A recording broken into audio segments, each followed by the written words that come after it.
Hello family members, আসসালামু আলাইকুম। MIST result কত মেরিট থেকে কত মেরিট নেওয়া হয়েছে ইঞ্জিনিয়ারিং প্রোগ্রামে এবং আর্কিটেকচারে কত মেরিট থেকে কত নেওয়া হয়েছে সেটি নিয়ে একটি ভিডিও আপলোড দিয়েছি। তো এখন এই ভিডিওতে আলোচনা করব যে সেকেন্ড মেরিট লিস্টে যে প্রকাশিত হয়েছে সেটি ভর্তি কার্যক্রম, স্বাস্থ্য পরীক্ষা এবং ভর্তি কার্যক্রমের যে সকল ডকুমেন্টস প্রয়োজন এই সকল তথ্য এই ভিডিওতে আলোচনা করব। তো ভিডিওটি সম্পূর্ণ দেখার অনুরোধ রইল। তো এই চ্যানেলে যদি নতুন হয়ে থাকো বা এই সকল তথ্য পেতে চাও তো চ্যানেলটি সাবস্ক্রাইব করে সাথেই থাকবে। প্রথমত আসলাম নোটিশে, military institute of science and in technology MIST. প্রথমত রয়েছে ভর্তি কার্যক্রম, অর্থাৎ ভর্তি কার্যক্রম সেকেন্ড মেরিট লিস্টে যারা প্রকাশিত হয়েছে 16 মার্চ থেকে 19 মার্চ পর্যন্ত ভর্তি কার্যক্রম হবে এবং সকাল 9:30 থেকে বিকাল 3টা পর্যন্ত। 16 মার্চ থেকে 19 মার্চ পর্যন্ত সকাল 9:30 থেকে 3টা পর্যন্ত কিন্তু ভর্তি কার্যক্রম এবং সময়সূচি। পরবর্তী রয়েছে admission sequence for selected candidates as per merit list. বলা হয়েছে যে 16 মার্চ 19 মার্চ 16 মার্চ থেকে 19 মার্চ সকাল 9:30 থেকে বিকাল 3টা পর্যন্ত ইউনিট ইঞ্জিনিয়ারিং ও আর্কিটেকচারে দ্বিতীয় মেরিট লিস্টে যারা মেরিট লিস্টে প্রকাশিত হয়েছে সকল শিক্ষার্থীদের যারা দ্বিতীয় মেরিট লিস্টে প্রকাশিত হয়েছে সকলকেই কিন্তু এই তারিখে 16 থেকে 19 মার্চ পর্যন্ত সকাল 9:30 থেকে বিকাল 3টা পর্যন্ত তাদের কিন্তু সকলকেই ভর্তি কার্যক্রমে উপস্থিত থাকার অনুরোধ রয়েছে। অর্থাৎ আলাদাভাবে কিন্তু কোনো মেরিট লিস্ট দেওয়া হয় না যে এত তারিখে এত মেরিট লিস্ট, এত মেরিট থেকে এত মেরিট লিস্ট, তো এইভাবে কোনো উল্লেখ করা হয়নি। অর্থাৎ দ্বিতীয় মেরিট লিস্টে যত শিক্ষার্থী বা প্রার্থী উত্তীর্ণ হয়েছে তাদেরকে সকলকেই এত তারিখের ভিতরে ভর্তি কার্যক্রমে উপস্থিত থাকতে হবে। MPIT seats will be filled up from waiting list. অর্থাৎ তোমাদের শূন্য আসন যদি ফাঁকা থাকে তাহলে তোমাদের কিন্তু পরবর্তীতে ওয়েবসাইটে প্রকাশ করা হবে। পরবর্তী রয়েছে প্রি রেজিস্ট্রেশন ফর্মালিটিস। তোমাদের candidates must log in admission MIST using MIST admission test roll number plus user ID plus date of birth, complete the pre registration formalities before coming MIST for admission. অর্থাৎ এখানে তোমাদের বলা হয়েছে যে তোমাদের অ্যাডমিশনে ভর্তি কার্যক্রমে তোমরা উপস্থিত থাকার আগে তোমাদের অনলাইন থেকে একটি ফর্ম ফিল আপ করতে হবে। ভর্তি ফর্ম, তোমাদের ভর্তি ফর্ম একটি পূরণ করতে হবে যেখানে তোমাদের রোল নাম্বার এবং user ID date of birth দিয়ে তোমরা লগ ইন করে তোমরা একটা প্রি রেজিস্ট্রেশন তোমাদের করতে হবে। তো পরবর্তী রয়েছে তোমাদের ডিপার্টমেন্ট চয়েস, অর্থাৎ তোমরা বিভাগ চয়েস কীভাবে দিবে বা কী নির্দেশনা রয়েছে। Document receipt and department choice form should be filled up by the candidates and must be submitted to the admission booth in MIST during admission. After completing the admission formalities, the candidates will be allocated with the department based on their merit and individual choice. অর্থাৎ এখানে বলা হয়েছে যে তোমাদের কিন্তু ভর্তির ক্ষেত্রে তোমাদের কিন্তু ভর্তি ডিপার্টমেন্ট চয়েস দিতে হবে। অর্থাৎ তুমি কোন ডিপার্টমেন্ট নিবে, তোমার কোন ডিপার্টমেন্টে তোমার মানে যে তুমি কোন সাবজেক্ট নিয়ে পড়বে তো সেই ডিপার্টমেন্ট তোমার কিন্তু চয়েস দিতে হবে। পরবর্তী রয়েছে waiting list. Waiting list if any seat remains vacant after completion of admission, candidates from the waiting list will be called. অর্থাৎ পরবর্তীতে কিন্তু এই যে তোমাদের ভর্তি কার্যক্রম শেষে যদি আরও যদি শূন্য আসন থাকে তার জন্য কিন্তু কল দেওয়া হবে বা থার্ড মেরিট লিস্টের কল ওয়েটিং ওয়েবসাইটে প্রকাশ করা হবে। পরবর্তী রয়েছে তোমাদের অ্যাডমিশন ক্যান্সেল বা বাতিল করতে তোমাদের ফেরত দিবে কত টাকা এবং কী কী নির্দেশনা রয়েছে। তো প্রথমত রয়েছে before department declaration 90% payment refund. অর্থাৎ বলা হয়েছে তুমি যে ডিপার্টমেন্ট চয়েস দিছো সেটি তোমার মানে তুমি কোন সাবজেক্ট পেয়েছো, তুমি সাবজেক্ট অনুযায়ী কোনটি তুমি পেয়েছো সেটি ডিক্লারেশন জানার আগে তোমাকে যদি তুমি ভর্তি বাতিল করতে চাও তাহলে কিন্তু তোমাকে 90% তোমাকে অ্যাডমিশন ফি রিফান্ড করবে বা ফেরত দেবে। মানে তুমি যে অ্যাডমিশন যত টাকা দিয়ে তুমি ভর্তি হবে সেটা কিন্তু 90% তোমাকে দিবে। পরবর্তী হচ্ছে within 1 week of department declaration 70% payment refund. অর্থাৎ তোমরা যদি department ডিক্লারেশনের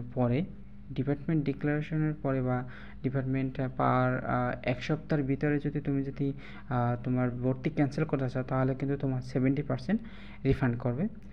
after 1 week of department declaration till the class start 12ই জুন 50% রিফান্ড করা হবে। অর্থাৎ 12ই জুনের ভিতরে তুমি যদি তোমার ভর্তি কার্যক্রম বাতিল করো তাহলে কিন্তু তোমাকে 50% রিফান্ড করা হবে। Within the first 2 weeks of academic class between 15ই জুন থেকে 26শে জুন 30% রিফান্ড করা হবে। অর্থাৎ যে সকল শিক্ষার্থী ক্লাস শুরুর 2 সপ্তাহের ভিতরে যদি ভর্তি কার্যক্রম বাতিল করতে চাও বা 15 থেকে 26 তারিখের ভিতরে 15 থেকে 26 তারিখ 15 জুন থেকে 26 জুনের মধ্যে তুমি যদি ভর্তি কার্যক্রম বাতিল করো তাহলে কিন্তু তোমাকে 30% অ্যাডমিশন ফি রিফান্ড করা হবে। এবং after 2 weeks of academic class from 27শে জুন নো রিফান্ড। অর্থাৎ বিশেষ নির্দেশনা হচ্ছে যে তুমি যদি 27শে জুনের পরে অর্থাৎ বা তোমার ক্লাসের 2 সপ্তাহ পরে ক্লাস শুরুর 2 সপ্তাহ পরে যদি তুমি ভর্তি কার্যক্রম বাতিল করো তাহলে কিন্তু তোমাকে রিফান্ড কোনো টাকা দিবে না। সেটা হচ্ছে তোমার অ্যাডমিশন ফি আর কোনো 1%ও দিবে না, নো রিফান্ড বলা হয়েছে। পরবর্তী রয়েছে তোমাদের ভর্তির ক্ষেত্রে যে সকল ডকুমেন্টস দিতে হবে। প্রথমত রয়েছে certificate at transcript SSC examination original copy and duly attested photocopy onsite. অর্থাৎ এখানে বলা হয়েছে যে তোমাদের এসএসসি পরীক্ষার যে তোমাদের প্রশংসাপত্র রয়েছে প্রশংসাপত্র তোমাদের মূল কপি দিতে হবে। এবং পরবর্তী রয়েছে এইচএসসি পরীক্ষার যে certificate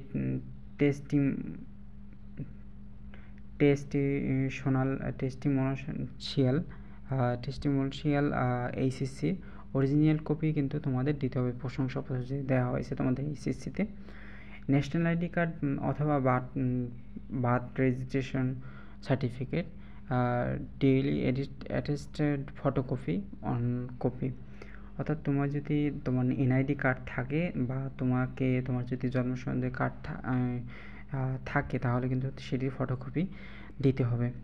recently snapped passport size coloured photocopy of the candidate 4 copies, 2 copies for admission, 2 copies opening bank account. অর্থাৎ এখানে বলা হয়েছে যে তোমাদের কিন্তু রিসেন্ট মানে তোমরা সাথে সাথে তোমাদের ছবি তুলে 4 কপি নিতে হবে বা আগের কোনো ছবি হবে না, নতুন ছবি 4 কপি নিয়ে যেতে হবে। 2 কপি তোমাদের ভর্তির ক্ষেত্রে লাগবে আর 2 কপি তোমাদের ব্যাঙ্ক অ্যাকাউন্ট খোলার ক্ষেত্রে প্রয়োজন। এখন রয়েছে যে অ্যাডমিট কার্ড যে তোমরা যে ভর্তি পরীক্ষা দিয়েছো সেই ভর্তি পরীক্ষার প্রবেশপত্র পেমেন্ট করতে হবে। পরবর্তী রয়েছে following documents are required for quota verification. অর্থাৎ যে সকল শিক্ষার্থী কোটায় ভর্তি হবে, যে মিলিটারি কোটা যে রয়েছে তারা যা উপজাতি কোটা যারা রয়েছে তাদের ক্ষেত্রে কী কী ডকুমেন্টস দিতে হবে। প্রথমত রয়েছে ফর ফ্রিডম ফাইটার কোটা যারা মুক্তিযোদ্ধা রয়েছে তাদের কিন্তু detailed information downloaded from the ministry of liberation war affairs website মানে MIS মাওলা and relationship certificate with freedom fighter along with the related original and national ID card. অর্থাৎ তুমি যে কোটায় ভর্তি হবে সেটা কিন্তু একটি সার্টিফিকেট বা প্রশংসাপত্র তোমাকে দিতে হবে যে তুমি কোন মুক্তিযোদ্ধা কোটায় ভর্তি হবে, সেই যার কোটা দিয়ে তুমি ভর্তি হবে সেটি কিন্তু একটা সার্টিফিকেট পেমেন্ট করতে হবে। পরবর্তী হচ্ছে মিলিটারি কোটা যারা রয়েছে, সার্ভিং সার্টিফিকেট ফর অ্যাপ্রিসিয়েট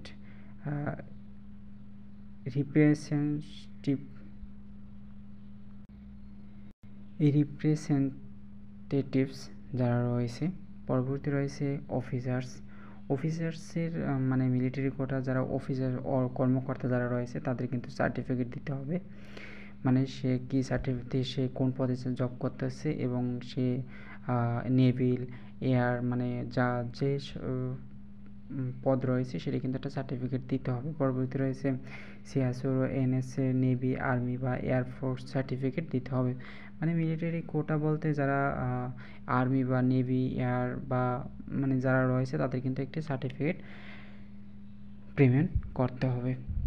পরবর্তী রয়েছে children of serving permanent employees of ministry of defence at Agargaon only and MIST, অর্থাৎ যে সকল শিক্ষার্থী মিলিটারি যে ইনস্টিটিউটে যারা কর্মকর্তা রয়েছে, যা তাদের দ্বারা যারা শিক্ষার্থী ভর্তি হবে বা প্রার্থী ভর্তি হবে তাদের কিন্তু সার্টিফিকেট দিতে হবে যে সে মিলিটারি পার্মানেন্টলি সে আছে কিনা সেটি নিয়ে একটা সার্টিফিকেট দিতে হবে। ফর উপজাতি যারা রয়েছে তাদের কিন্তু যা যা প্রযোজ্য সেটি হচ্ছে যে সার্টিফিকেট ইস্যুড বাই লোকাল উপজাতি চেয়ারম্যান অ্যান্ড কাউন্টার সেকেন্ড বা ডিস্ট্রিক্ট কমিশনার, অর্থাৎ উপজাতির যারা রয়েছে তাদের উপজেলা সার্টিফিকেট দিতে হবে এবং যে কাউন্সিলের বা যে যে জেলায় সে রয়েছে সেটি একটি কমিশনার একটি সাইন নিয়ে আসতে হবে। পরবর্তী রয়েছে যে এমআইএসটি প্রোগ্রামে, এমআইএসটি অ্যাডমিশন প্রোগ্রামে ইঞ্জিনিয়ারিংয়ে বিএসসি এক্সামে অ্যাভেলেবেল অনলাইনে, মানে সকলেই যে তোমরা ডকুমেন্টস দিবে যেরকম payment slip, documents received, department choice from medical clearance from application from students hall admission for children government employees certificate, অর্থাৎ তোমাদের যে এই যে তোমাদের কোটা, তারপরে তোমাদের স্বাস্থ্য পরীক্ষা এবং তোমাদের পেমেন্ট স্লিপ এবং অ্যাডমিশন ফর্ম সকল তথ্য কিন্তু তোমাদের অনলাইনে পেমেন্ট করতে হবে। তোমাদের ম্যানুয়াল কোনো কিছু পেমেন্ট করা যাবে না, সব কিছু তোমাদের অ্যাভেলেবেল অনলাইন সব কিছুই অনলাইনে পেমেন্ট করতে হবে। তো পরবর্তী রয়েছে তোমাদের medical selected candidates will be medically examined in MIST medical centre drawing admission from medical reports from any reported hospital অথবা ক্লিনিক অথবা diagnostic centre have to be submitted drawing medical check up at MIST medical বুথে, অর্থাৎ তোমাদের যে কোনো hospital বা diagnostic বা clinic থেকে তোমাদের মেডিকেল চেক করবে, চেক করার পর তোমাদের যে রিপোর্টটা আসবে সেই রিপোর্টটি কিন্তু তোমাদের এমআইএসটি মেডিকেল বুথে পেমেন্ট করতে হবে, সেটি হচ্ছে অনলাইনে পেমেন্ট করতে হবে।